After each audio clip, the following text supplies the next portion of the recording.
number of applications which we will be seeing in the next video later on. Now in this video we will derive the Bernoulli's equation. The Bernoulli's equation relates the speed of a fluid at a point, the pressure at that point, and the height of that point above a reference level.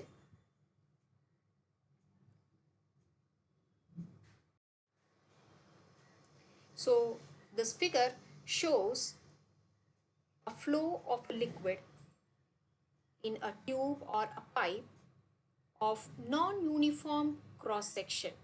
The cross section area is not uniform, and also these cross sectional areas are at varying height. So consider the liquid contained between the two cross sectional areas. This is one cross sectional area, the shaded part that is shown is cross sectional area A1, and this shaded part is a cross sectional area A2. The area of cross section A1, this is at a height h1, will denote a point A in this cross sectional area. So this point A is at a height h1 from this reference level. The velocity of the liquid here is, will denote as V1, and pressure exerted by the liquid is P1. For this cross-sectional area A2, there is a point B at a height h2 from the reference level. Here the velocity of the liquid will denote as V2, and pressure exerted by the liquid will denote as P2. We are assuming that the cross-sectional areas A1 is greater than A2. Therefore, we had seen in the earlier video the equation of continuity, which says that the velocity of flow through a tube is inversely proportional to the area of that particular cross section. We had seen that V is inversely proportional to A. So from that we get the V1 is less than V2. I have divided this derivation into three parts. So A part, the liquid is considered to be incompressible. That means the density of the liquid rho and the mass of the volume element m, they does not change. So the volume of liquid elements at A and B will be the same as density and mass is the same. So we will write down the volume A1 into delta x1 is equal to A2 into delta x2, which will write down the formula of volume, that is mass upon density, m upon rho. B part, we will write down the work done by the pressure P1 to move the liquid of this volume A1 into delta x1. So that will be the pressure into the volume, that will be P1 into A1 delta x1.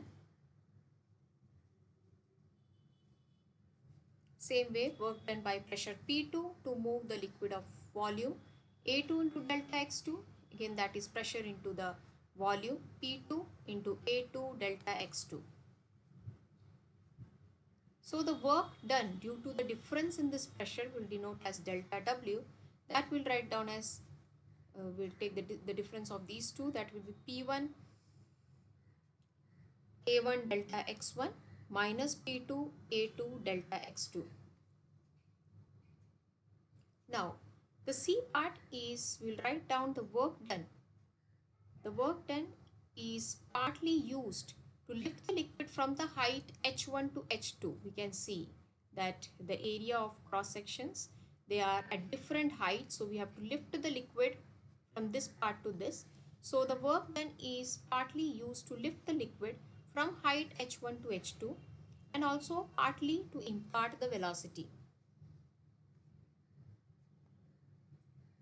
So the work done produces one, a change in the potential energy, which will denote as delta W1, that we can write down as mg into H2 minus H1, or it can be written as, by opening the brackets, we can write down as mgh2 minus mgh1. Also, this work done will produce a change in kinetic energy, which will denote as delta W2, which will denote as delta W2. This we will write down as half delta m V2 square minus half delta m into V1 square. So this is the extra energy we can say which is gained or lost due to the change in velocity.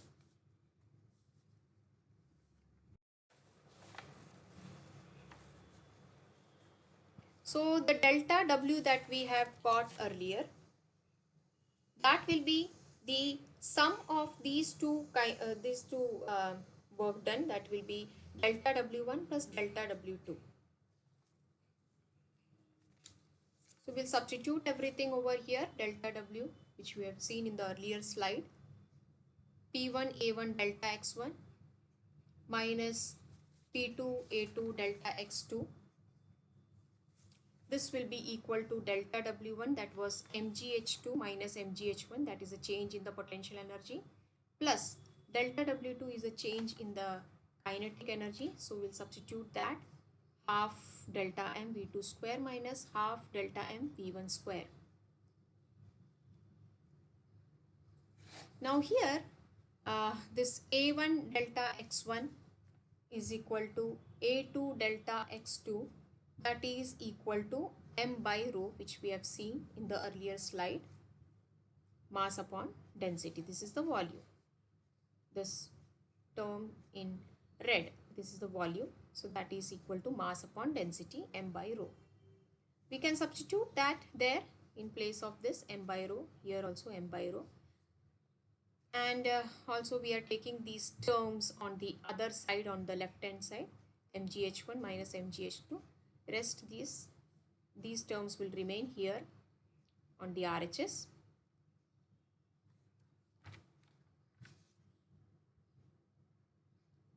You can divide this whole equation by m. So what remains is P1 by rho plus GH1 plus half V1 square is equal to P2 by rho plus GH2 plus half V2 square.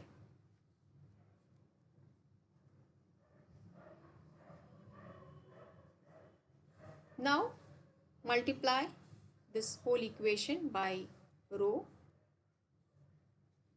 So we get P1 plus rho GH1 plus half rho V1 square is equal to P2 by rho plus rho GH2 plus half rho V2 square. So we can generalize this equation. We can write down that P plus rho GH plus half rho V square is equal to a constant. So this is the Bernoulli's equation.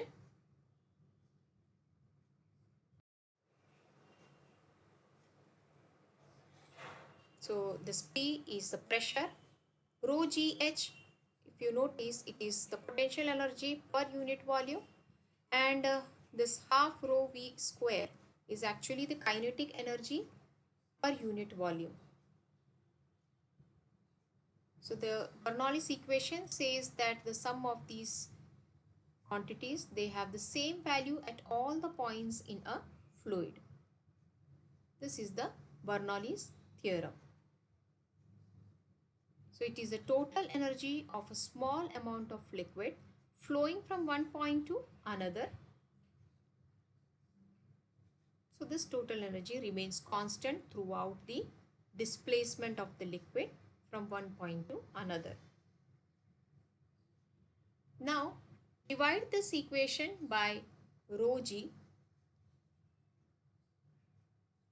What we get is P by rho g plus H plus V square upon 2g is equal to constant. Here this P by rho g is called as a pressure head. H is called as a gravitational head, and V square upon 2G is called as a velocity head. So the sum of these heads, it is equal to a constant. It is constant at all points for a streamline flow.